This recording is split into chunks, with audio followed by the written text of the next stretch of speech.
अस्सलाम वालेकुम नाजरीन, प्रोग्राम पब्लिक की आवाज़ के साथ मैं हूं आपका मेज़बान इदरीस शेख। नाजरीन, आज हम इस मुल्क की आज़ाद फ़िज़ाओं में सांस ले रहे हैं। ये सिर्फ़ और सिर्फ बदौलत है पाकिस्तान की अफवाज की। पाकिस्तान के एयरफोर्स की अगर बात की जाए तो पाकिस्तान एयरफोर्स के जो शाहीन हैं, उनकी वजह से आज तक जो है मुल्क का दिफा जो है वो नाकाबिले तस्खीर बना हुआ है। पाकिस्तान एयरफोर्स की जानिब से ऐसे ऐसे कारहाय नुमायाँ सर अंजाम दिए गए हैं आज तक, जिनके बारे में अक़वाम आलम के तमाम तर जो लोग हैं वो आज भी इसके बारे में सोच कर हैरान होते हैं। 1965 की जंग हो, 1971 की जंग हो, या वो 2019 का भारतीय पायलट अभिनंदन को जो है उसका जहाज़ तबाह करने के बाद उसकी गिरफ्तारी हो, पाकिस्तान एयरफोर्स की तारीख ऐसे कारनामों से भरी पड़ी है। आज के प्रोग्राम पब्लिक की आवाज़ में हम बात करेंगे पाकिस्तान एयरफोर्स के बारे में। पाकिस्तान एयरफोर्स की जानिब से आज तक जो है वो सरअंजाम दिए गए कारनामायाँ, जो बड़े कारनामे हैं, उनके बारे में। पाकिस्तान का स्टेट ऑफ आर्ट जो एक जंगी जहाज़ बनाया गया है, जंगी त्यारा जो एक बनाया गया है JF-17, उसके बारे में बात करेंगे कि इस JF-17 ने पाकिस्तान की एयरफोर्स को मजबूती और मुल्की दिफा को नाकाबिले तस्खीर बनाने के हवाले से किस मेराज पर पहुंचा दिया है। आज के प्रोग्राम में हम मुख्तलिफ पायलट से भी बात करेंगे, टेक्नीशियन से बात करेंगे और जानने की कोशिश करेंगे कि पाकिस्तान एयरफोर्स में दिन रात अपने फ़राइज़ मनसबी सर अंजाम देने वालों की ज़िंदगी क्या है। पाकिस्तान एयरफोर्स की जानिब से मुल्की दिफा को जो है मज़ीद मजबूत से मजबूत तर बनाने के हवाले से क्या इक़दाम किए जा रहे हैं, इसके बारे में बात करेंगे हम आज के प्रोग्राम पब्लिक की आवाज़ में।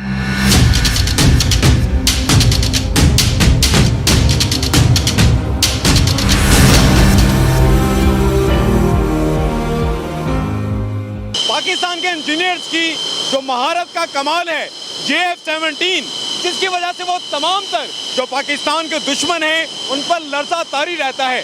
पाक फ़िज़ाइया के शाहीन इस वक्त JF-17 में जो है वो सवार हैं और मुल्की दिफा के लिए जो है वो पुरअज़्म है। और वो ये तमाम जो पाक फ़िज़ाइया के शाहीन हैं, इनकी वजह से हमारे मुल्क की जो फ़िज़ाएँ हैं वो पुरअमन हैं और हर एक शहरी बड़े इत्मीनान से सोता है, क्योंकि उसको पता है, उसके इल्म में है कि पाक फ़िज़ाइया के जो तमाम तर जवान हैं वो मुल्क की फ़िज़ाई और ज़मीनी सरहदों के दिफा के लिए पुरअज़्म हैं।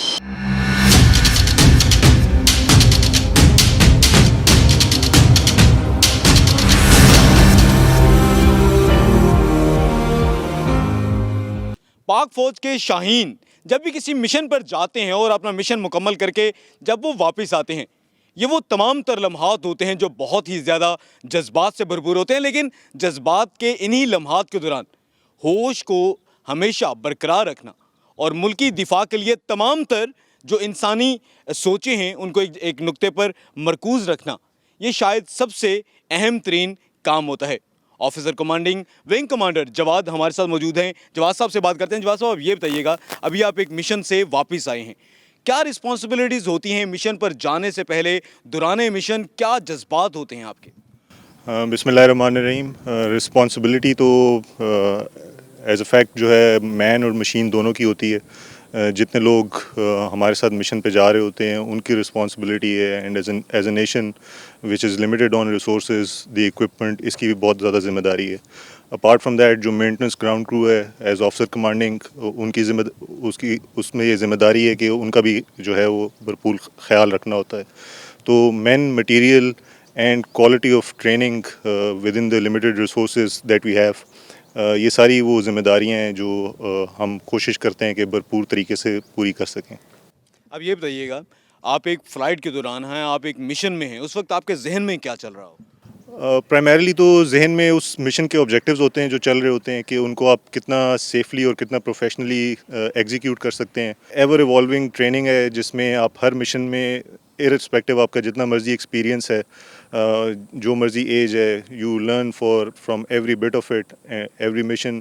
Apart from the glamorous stuff which we see on the cameras, it is a thoroughly professional job that has to be done, and a lot of effort goes into it right from the word start.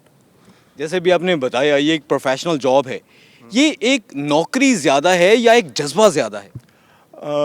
Primarily तो जज्बा है। मेरा ये ईमान है कि no amount of worldly things can compensate for the job the people are doing over here. तो अगर आपके अंदर वो जज्बा नहीं है तो ये काम कोई बंदा सस्टेन नहीं कर सकता। और जितनी एफर्ट डालनी पड़ती है within the 24 hours of a working day, no amount of worldly things can compensate for that. तो it can never be a naukri, it can never be a naukri, it is a passion. आप बचपन से क्या बनना चाहते थे? मैं बचपन से ही पाक फ़िज़ाइया में आना चाहता था। मेरे वालिदैन का भी शौक़ था कि मैं पाक फ़िज़ाइया में हूँ, और अल्हम्दुलिल्लाह एयर फोर्स में आने के बाद I feel it was the best decision that I've taken in my life. The value it has, it is matchless. कोई भी इंसान जो कुछ भी कर सकता है, उसकी मेराज है ये। अब ये बताइए, क्या बहुत आसान है पायलट बनना? जैसे बहुत से लोग पायलट बनने का ख्वाब तो देखते हैं, लेकिन शायद वो शर्मिंदा ताबीर नहीं होता। आसान है या बहुत मुश्किल है? मैं ये तो नहीं कहूँगा कि आसान है, ये भी नहीं कहूँगा कि बहुत ज़्यादा मुश्किल है, बट इट रिक्वायर्स परसिस्टेंस, मुस्तकिल मिजाजी चाहिए। आपको हर रोज़ जो है वो उसके अंदर मेहनत चाहिए। एक ऐसी जॉब है जिसके अंदर कंसिस्टेंसी होनी चाहिए। हमारे मुल्क में बहुत से बच्चे ऐसे होते हैं, छोटे छोटे बच्चे और बच्चियां जो कि पायलट बनना चाहते हैं, उनको कोई आप पैगाम देना चाहेंगे? मैं उनको पैगाम यही देना चाहूँगा कि ये मुल्क जो है बहुत ज़्यादा कुर्बानियों के बाद आया है। अगर आप नेक नियति से करेंगे तो outcomes would always B marvellous. तो जो मर्ज़ी काम है उसकी सिग्निफिकेंस ज़रूर है, उसको इम्पॉर्टेंट समझें और अपनी फुल एफर्ट के साथ जो है वो continue with the hard work. So इंशाल्लाह we will continue to evolve and get better with each passing day.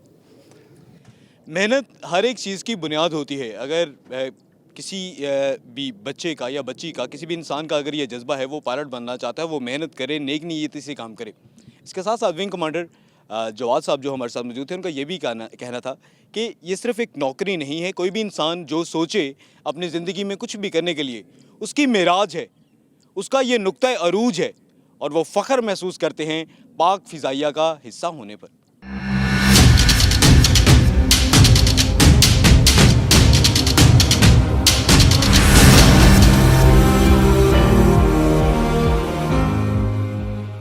नाज़रीन, पाक फ़िज़ाइया वो फ़ख्र है जिसकी वजह से हर एक जो पाकिस्तानी है, हर एक जो शहरी है, वो बड़ा पुरसकून रात को सोता है और सुबह बग़ैर किसी परेशानी के जागता है कि उसके मुल्क की हिफाजत करने वाले वो तमाम जो शाहीन हैं वो मौजूद हैं। पाकिस्तान फ़िज़ाइया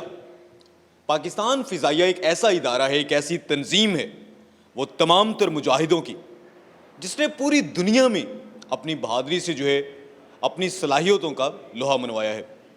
स्क्वाड्रन लीडर उमर हमारे साथ मौजूद हैं, उनसे जानते हैं पाक फ़िज़ाइया की तारीख़। उमर साहब, अब ये बता दीजिएगा, पाक फ़िज़ाइया की तारीख़ क्या है? वो क्या कारहाय नमाया है जो पाक फ़िज़ाइया ने सर अंजाम दी? Thank you very much. Pakistan air force Pakistan के मार्ज़ वजूद में आने के फ़ौरन बाद इस्टेब्लिश की गई थी, and as the Quaid visited now PF academy, Pakistan Air Force Academy, Asghar Khan, Risalpur, was at that time PF's flying school. And at that time, when Quaid-e-Azam visited that, Quaid-e-Azam said, and I quote, "A country without a strong air force is at the mercy of any aggressor. So Pakistan must build up her air force as quickly as possible, and it should be a potent air force, second to none."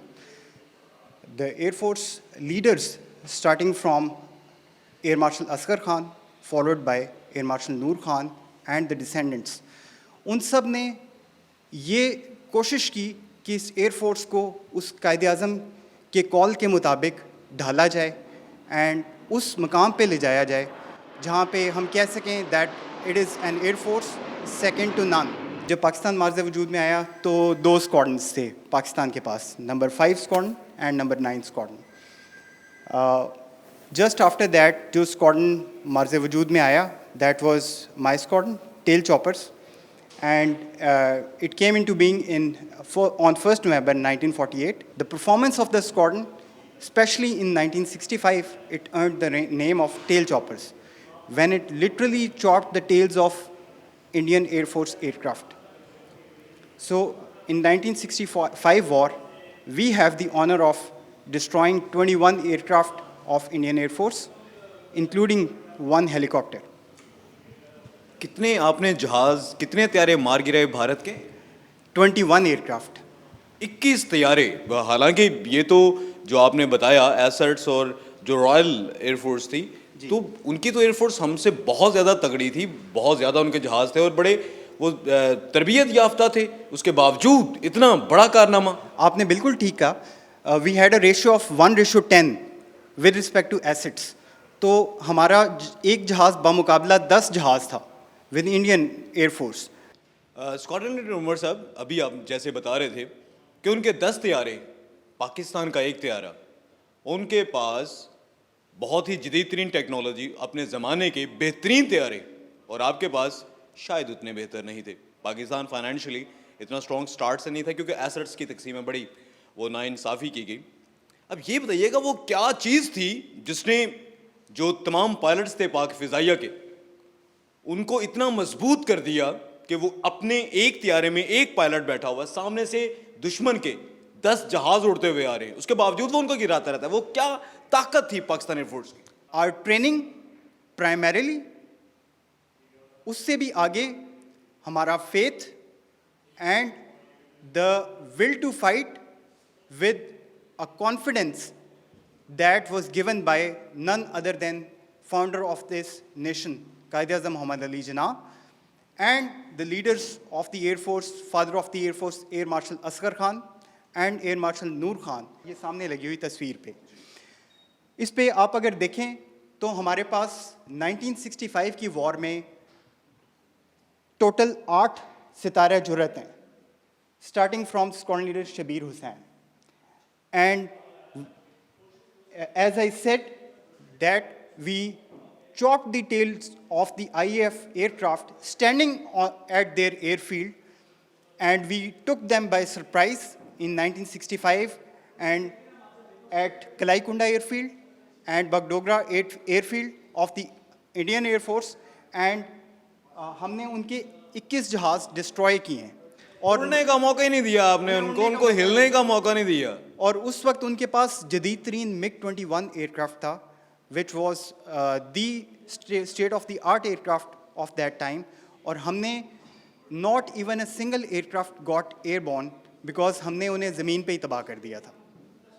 MiG-21 Bharat के पास तैयारे थे, पाकिस्तान के पास उस वक्त कौन से तैयारे थे? हमारे पास सेबर F-86 एयरक्राफ्ट। कितना फ़र्क है ये सेबर में और MiG-21?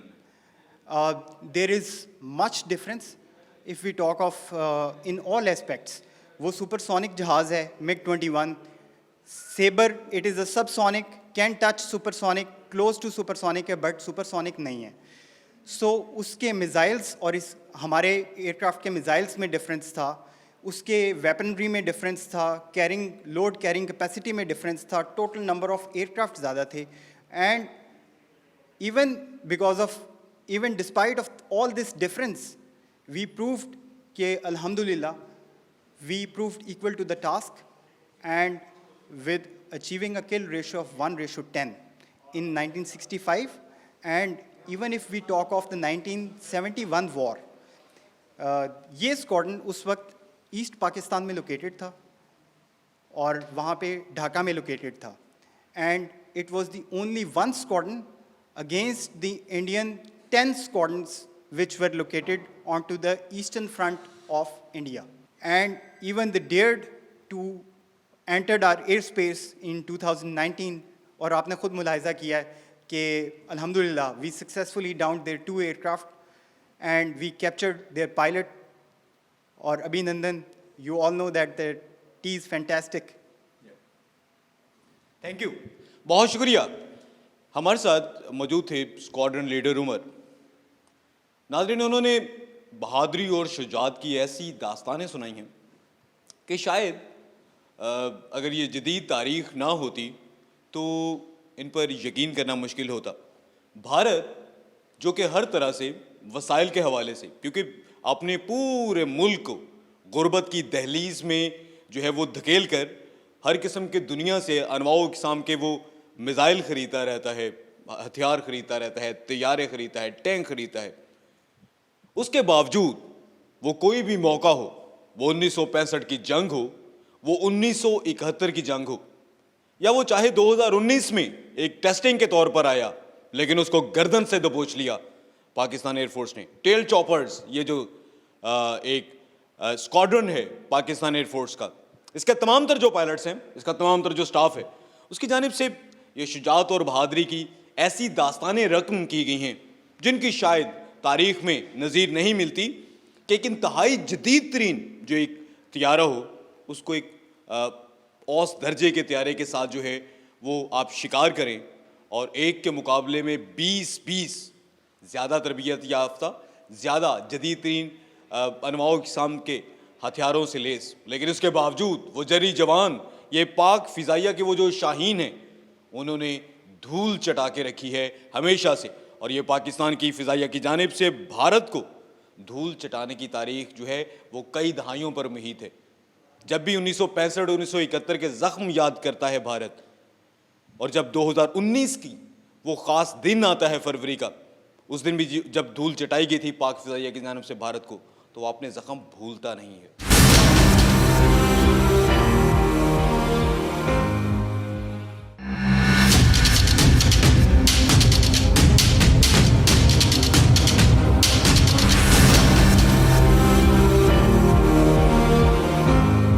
F-17 थंडर वो तैयारा जिसकी वजह से पूरी दुनिया में पाकिस्तान के जो दुश्मन हैं उन पर लर्ज़ा तारी है। F-17 पाकिस्तान के वो तमाम तर इंजीनियर्स, पाक फ़िज़ाइया की महारत का मुंह बोलता सबूत है, और ये वो जदीद तरीन टेक्नोलॉजी का हामिल तैयारा है जिसकी वजह से पाक फ़िज़ाइया को इसके जो तमाम तर रवायती दुश्मन हैं उन पर वाज़ेह तौर पर बरतरी हासिल है। ये टेक्नोलॉजी की बरतरी है नाज़रीन, जज्बे की बरतरी में तो हमेशा ही पाक फ़िज़ाइया ने दुश्मन के छक्के छुड़ा दिए हैं।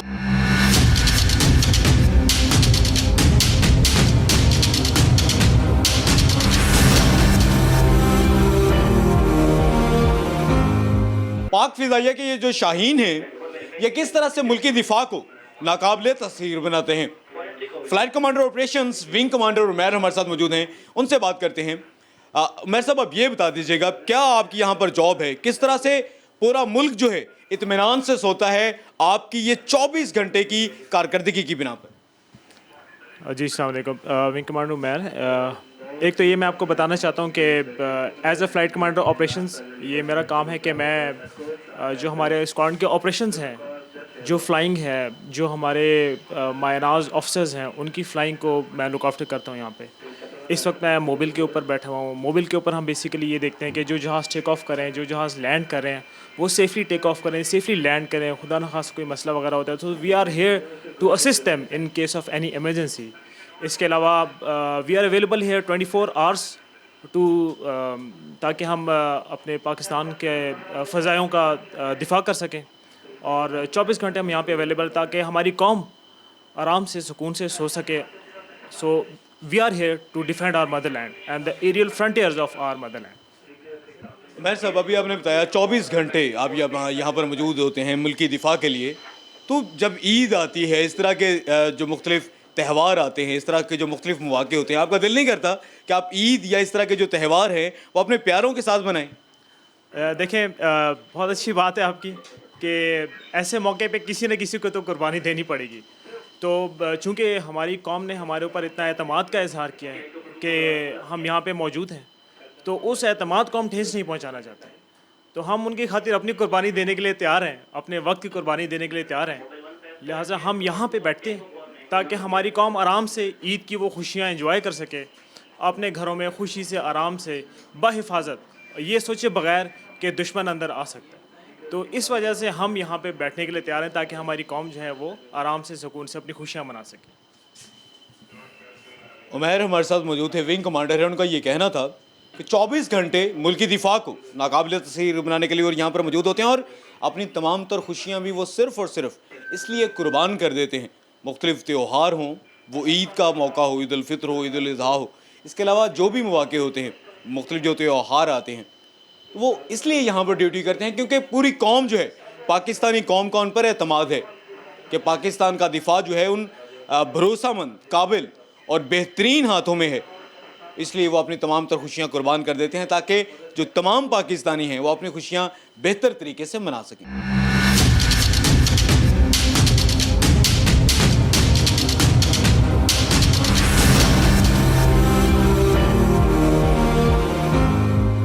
नाज़रीन, ये जो शाहीन हैं, ये जो पाक फ़िज़ाइया के जवान हैं, इनके जज्बात क्या हैं?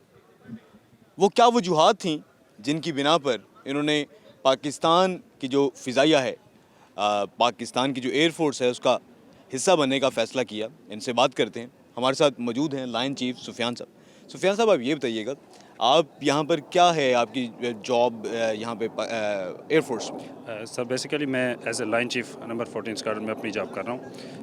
लाइन चीफ बेसिकली होता है कि sir to supervise all launch and recovery setups के लिए, और इंशाल्लाह जब तक हम जी रहे हैं, हमारी आखिरी सांस तक, ये मुल्क हमारा पैशन है और इसी मुल्क के लिए हम इसी मुल्क की सर्व करते रहेंगे, इस नेशन को सर्व करते रहेंगे, और इसके लिए जान भी कुर्बान करनी पड़ी तो इंशाल्लाह ज़रूर किसी भी कुर्बानी से दरेग नहीं करेंगे।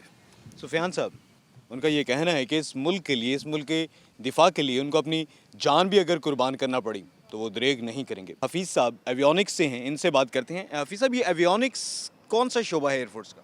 Avionics, the study of electronics which are used in aerospace, like air vehicle, on aircraft. तो ये JF-17 के हवाले से स्पेसिफिकली बताइएगा, इसमें क्या है इलेक्ट्रॉनिक्स, क्या ऐसा सेटअप है कि ये दुनिया का जदीद तरीन एक तैयारा है?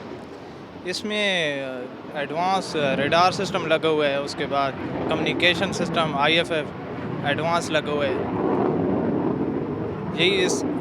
यही बाकी सिस्टम से जुदा है।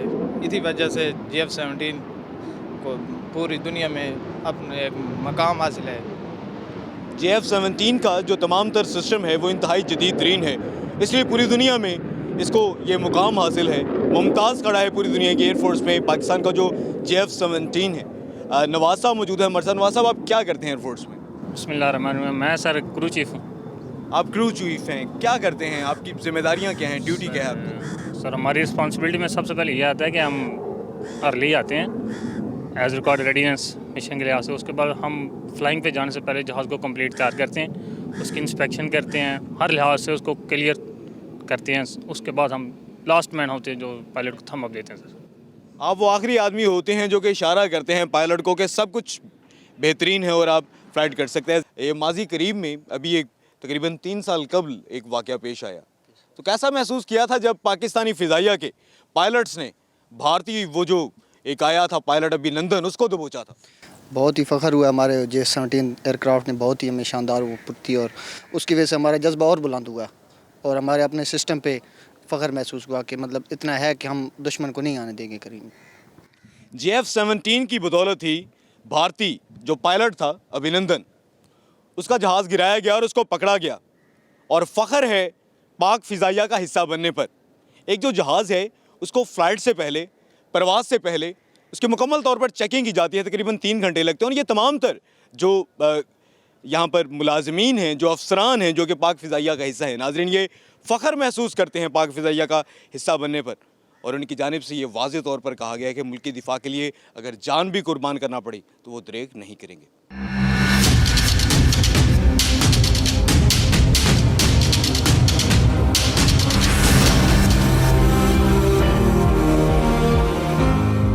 नाज़रीन, हमारी कौम जो इत्मीनान से सोती है उसकी वजह यह है कि पाकिस्तानी कौम को एतमाद है अपनी अफवाज पर। वो पाकिस्तान नेवी हो, वो आर्मी हो, वो एयरफोर्स हो। एयरफोर्स के जो जवान हैं वो 24 घंटे तैयार रहते हैं, लेकिन इसके साथ साथ एक अहम तरीन बात यह है कि ये जो पायलट्स हैं पाकिस्तान एयरफोर्स के, ये कोई भी फ़्लाइट पर जाते हैं या कोई भी मिशन मुकम्मल करके जब ये वापस आते हैं, जो एयरक्राफ्ट्स हैं, जो कि जहाज़ हैं, उनकी मुकम्मल तौर पर देखभाल की जाती है। जैसे आप देख सकते हैं, ये शाहकार है पाकिस्तानी साइंसदानों की जो इंजीनियरिंग है, उसका ये कमाल है। JF-17 ये वो तैयारा है जिसने पाकिस्तान की फ़िज़ाइया को पूरी दुनिया में बहुत मुमताज़ कर दिया है। JF-17 इस तैयारे की वजह से पाकिस्तान का जो दिफा है वो नाकाबिले तस्खीर हो चुका है। ये जहाज़ की एक तमाम जो, अगर हम पाकिस्तान की फ़िज़ाइया की बात करें, जो इसकी इंजीनियरिंग है उसके हवाले से क्या क्या काम किया, आप देख सकते हैं कि ये एक तैयारा है जो कि अपने मिशन से वापस आया है और इसकी तमाम तर मेंटेनेंस जो है वो दोबारा से की जा रही है। फ्लाइट लेफ्टिनेंट फरहान हमारे साथ मौजूद हैं, उनसे बात करते हैं, उनसे जानते हैं इसके बारे में कि वो इसके बारे में क्या कहते हैं। फरहान साहब, आप ये बताइएगा, ये एक जो JF-17 अभी एक मिशन मुकम्मल करके आया है, अब क्या क्या प्रोसेसेस होंगे, वो क्या काम है जो आप अपनी निगरानी में यहाँ पर कर रहे हो? वालेकुम सलाम, बहुत बहुत शुक्रिया। जिस तरह के किसी भी जहाज़ के लिए कुछ बेसिक्स इंस्पेक्शंस होती हैं, तो उसके हमारे पास दो टाइप्स हैं, एक है शेड्यूल्ड इंस्पेक्शंस और दूसरा है अनशेड्यूल्ड इंस्पेक्शंस। तो एक तो रूटीन में जब जहाज़ मिशन पे जाता है तो उसकी शेड्यूल्ड इंस्पेक्शन में प्री फ्लाइट इंस्पेक्शन होती है, जो कि हर मिशन उड़ने से पहले उसको हम इंस्पेक्शन करते हैं, जिसकी एक स्पेसिफिक चेकलिस्ट होती है, उसके मुताबिक वो परफॉर्म की जाती है। उसके बाद जहाज़ मिशन करके आता है, अगर इन केस कोई एनॉमली या कोई डिफेक्ट उसमें रिपोर्ट होता है तो वो आ जाता है अनशेड्यूल्ड मेंटेनेंस के ज़िम्मे में। तो उसके लिए हमारे पास पब्लिकेशंस अवेलेबल होती हैं, हमारे पास मुख्तलिफ़ ट्रेड्स हैं और जो कि सुपरवाइज होते हैं बाय इंजीनियरिंग ऑफिसर्स, तो वो हम सुपरवाइज़ करते हैं और इंश्योर करते हैं कि नेक्स्ट मिशन के लिए एज़ सून एज़ पॉसिबल। आप ये भी बता दीजिएगा फरहान साहब, ये हम देखते हैं कि ये जो जहाज़ है ये मिशन से वापस आया है, आपने ये कुछ निशान लगा दिए हैं, रिमूव बिफोर फ्लाइट, और ये सारा इसको कवर कर दिया, इसकी वजूहात क्या हैं, ये क्यों ऐसा किया जाता है? एयरक्राफ्ट पे जिस तरह के तो JF-17 एयरक्राफ्ट एवियोनिक्स एक्सटेंसिव एक सिस्टम है, इस तरह इसके मुख्तलिफ़ कुछ ऐसे सिस्टम्स होते हैं जो कि डस्ट से बचाने के लिए, जो कि फॉर एग्ज़ाम्पल आजकल जो वेदर है, बर्ड हैज़र्ड से बचाने के लिए, ताकि बर्ड नेस्टिंग ना हो। तो जिस तरह हम देख सकते हैं इनटेक कवर्स इंस्टॉल्ड है, इसको हम बोलते हैं पिक्टिंग इक्विपमेंट। ये वो नेसेसरी इक्विपमेंट होता है जो एक जहाज़ के बेसिक जो फॉर एग्जांपल ओपनिंग्स होती हैं उनको क्लोज़ करने के लिए, सिक्योर करने के लिए हम लगाते हैं। बहुत शुक्रिया। हमारे साथ मौजूद थे फ़्लाइट लेफ्टिनेंट फरहान साहब। उनका ये कहना था कि जो भी जहाज़ जो भी अपना मिशन मुकम्मल करके वापस आता है, उसकी मुकम्मल तौर पर इंस्पेक्शन की जाती है। इसके साथ साथ उनका ये भी कहना था कि ये जितने भी पाक फ़िज़ाइया के जो जहाज़ हैं, उनकी मुकम्मल तौर पर पिक्टिंग की जाती है। मींस के वो तमाम तर ऐसी इसकी चीज़ें जहाँ पर ये हो सकता है कि कोई हैज़र्ड ना हो जाए, किसी भी किस्म का कोई मसला ना हो जाए, और इसमें परिंदे जो हैं वो अपने नेस्ट ना करें, और इसके साथ साथ मौसम से बचाने के लिए भी जो है मुकम्मल तौर पर इसकी वो तमाम तर चीज़ों को पैक कर दिया जाता है, बंद कर दिया जाता है, ताकि जो है इसको बेहतर तरीके से महफूज बनाया जा सके। इसके साथ साथ उनका ये भी कहना था कि अगर एक जहाज़ जब मिशन से वापस आता है और मिशन से वापस आने के बाद वो जहाज़ की जो है एक रूटीन इंस्पेक्शन की जाती है, और उस रूटीन इंस्पेक्शन के दौरान जो होता है मुकम्मल तौर पर उस जहाज़ को देखा जाता है, उसका तमाम तर इक्विपमेंट जो है उसको भी अच्छी तरह से चेक किया जाता है। और इसके साथ साथ जो है अगर उसमें फ़्लाइट के दौरान, किसी मिशन के दौरान अगर कोई फॉल्ट सामने आ जाए तो उससे मुतालिक भी जो है मुकम्मल तौर पर तसल्ली की जाती है, मुकम्मल तौर पर जो है उसको चेक किया जाता है। और फ़्लाइट से पहले भी एक बार हर एक जो पाक फ़िज़ाइया का तैयारा है, जो है वो जो जहाज़ है, जो फाइटर जेट है, उसकी मुकम्मल तौर पर इंस्पेक्शन की जाती है, ताकि वो जो एक मास्टरपीस है पाकिस्तानी इंजीनियर्स की तमाम तर काबिलियत का, जो कि JF-17 है, उसकी तमाम तर सलाहियत जो है वो दुश्मन के छक्के छुड़ाने के लिए काम आ सके।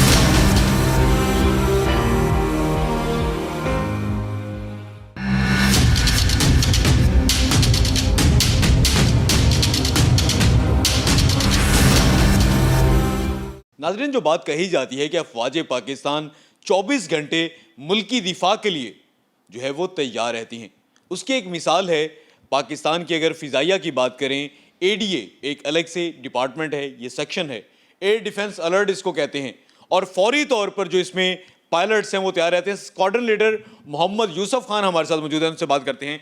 मोहम्मद यूसुफ खान साहब, आप ये बताइएगा, ये ADA बेसिकली क्या है और रिस्पॉन्स टाइम कितना फास्ट होता है? बेसिकली एयर डिफेंस अलर्ट एक कॉन्टीजेंसी प्लान है पाकिस्तान एयरफोर्स का, जिसमें in case of any problem at the aerial frontiers we are scrambled from this place so that we can intercept any intruding aircraft. It is basically to minimize the time to intercept the aircraft, and usually it is within minutes.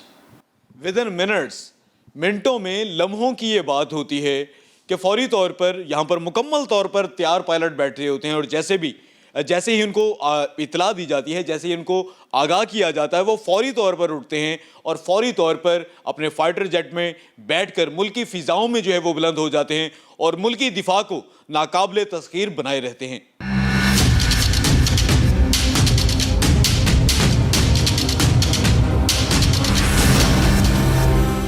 मुल्की हवाओं में, मुल्की फ़िज़ाओं में मुल्की दिफा को मजबूत तर बनाने वाले पाकिस्तान एयरफोर्स के जो तमाम तर पायलट्स हैं, पाकिस्तान एयरफोर्स के जो कमांडोज़ हैं, उनसे बात करते हैं, उनसे जानने की कोशिश करते हैं कि मुल्की दिफा के लिए उनके क्या अज़्म हैं। अब ये बताइएगा, आपका नाम क्या है?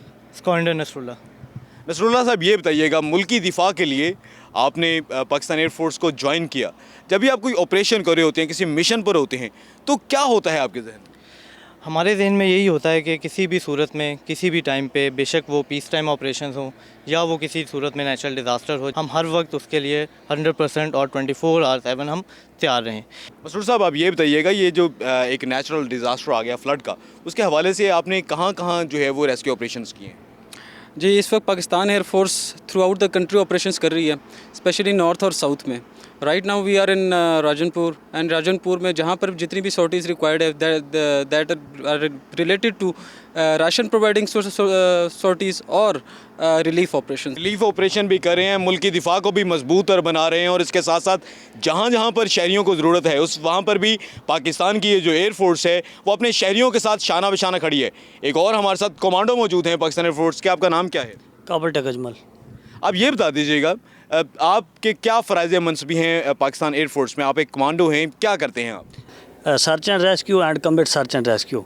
मतलब हमारा पायलट इधर अपने एरिया में गिरा है तो वो सर्च एंड रेस्क्यू होता है। कहीं ऐसी जगह जहाँ दरिया या कोई दरख्त वगैरह हैं तो उस पर हम हाइस्ट के ज़रिए या फास्ट टॉप के ज़रिए नीचे जाते हैं और अपने पायलट को रेस्क्यू करके लाते हैं। दूसरा वो होता है दुश्मन के एरिया में कम्बैट सर्च एंड रेस्क्यू, तो हम उधर जाते हैं बॉर्डर एरिया पे, तो उधर जिस तरह का हमारा सिचुएशन के हिसाब से पायलट हमारा उधर गिरा हुआ है तो उसको हम रेस्क्यू करते हैं, उसको इधर सेफ पहुँचाते हैं अपने हॉस्पिटल तक।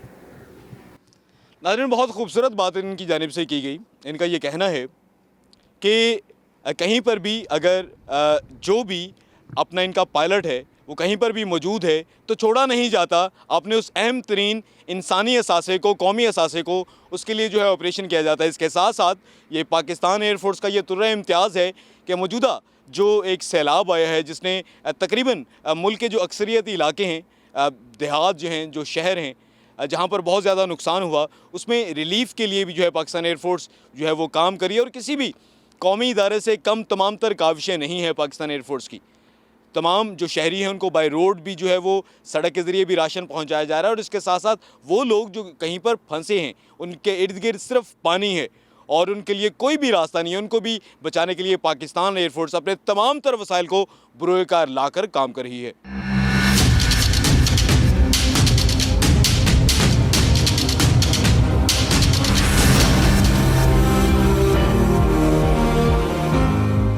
नाज़रीन, आज के प्रोग्राम पब्लिक की आवाज़ में हमने बात की पाकिस्तान एयरफोर्स के बारे में, पाकिस्तान की फ़िज़ाई फ़ौज के बारे में। पाकिस्तान की फ़िज़ाई फ़ौज की जानिब से जो कारहाए नुमायाँ सर अंजाम दिए गए हैं, ऐसे वो तमाम तर कारनामे जो कि सुनहरी हरूफ में लिखे गए तारीख़ की किताबों में, उसके बारे में हमने बात की।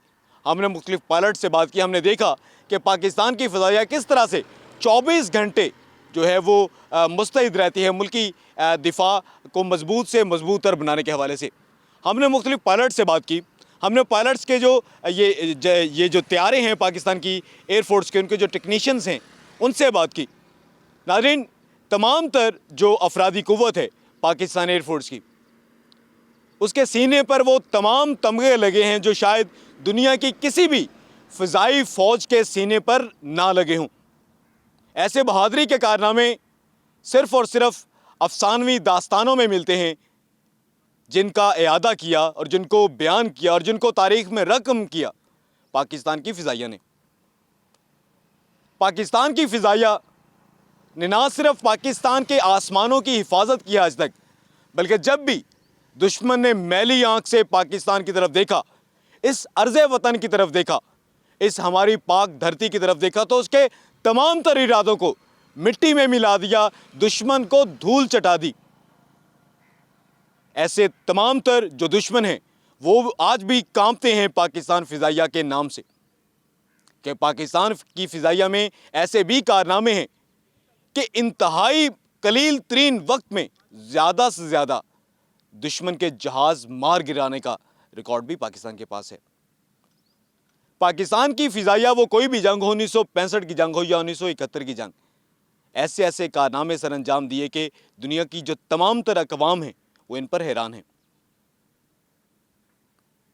पाकिस्तान की फिजाइया के बारे में हमने अपने प्रोग्राम पब्लिक की आवाज़ में आपको तमाम तर जो पाकिस्तान की फिजाइया की अफरादी कुव्वत है और इसका जो स्टेट ऑफ द आर्ट एक जहाज़ है JF-17, उसके बारे में भी बताया। आइंदा हफ्ते के लिए अपने मेज़बान इदरीस शेख को इजाज़त दीजिए।